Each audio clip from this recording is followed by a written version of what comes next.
Once upon a time in a bustling city, there lived a young man named Daniel. He was a kind-hearted and generous soul, always eager to make new friends and build connections. Daniel believed that having a wide social circle was the key to happiness, and he spent most of his time trying to impress and please others. He surrounded himself with people who seemed to be his friends, or so he thought. These so-called friends always laughed at his jokes, praised his achievements, and joined him in his wild adventures. But Daniel couldn't see past the facade they had put up, for he was blinded by the illusion of popularity and approval. One day, Daniel heard about a magical forest on the outskirts of the city. It was rumored that anyone who ventured into the forest would find the secret to true happiness. Eager to discover this elusive happiness, Daniel gathered his friends and set off on an expedition into the mysterious woods. As they journeyed deeper into the forest, Daniel began to notice something strange. His friends, who had once been so lively and supportive, were now growing distant and indifferent. They would often disappear for hours and return with sly grins on their faces,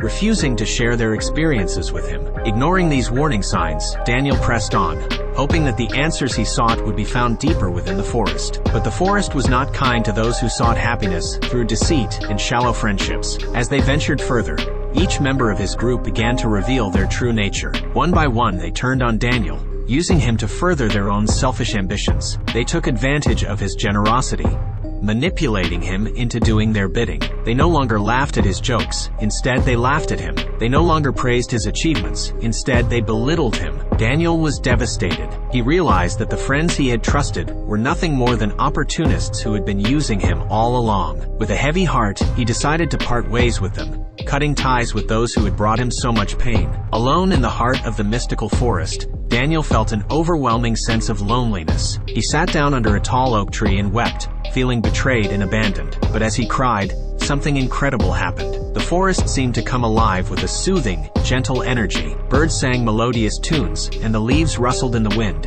as if consoling him. In that moment, Daniel had an epiphany. He realized that true happiness could not be found in the company of fake friends who only cared about their own gain. It could not be obtained through external validation or popularity. True happiness, he understood, resided within oneself. Daniel decided to embark on a new journey, a journey of self-discovery and self-love. He learned to enjoy his own company and appreciate the simple joys of life. He pursued his passions, explored new interests, and cultivated his talents. He forged a genuine connection with himself, and in doing so, he discovered the true meaning of happiness. Years passed, and Daniel became a content and fulfilled man. He no longer sought the approval of others, for he had found the greatest treasure of all: inner peace and self-love. He was no longer afraid of being alone, because he had learned that solitude was not loneliness.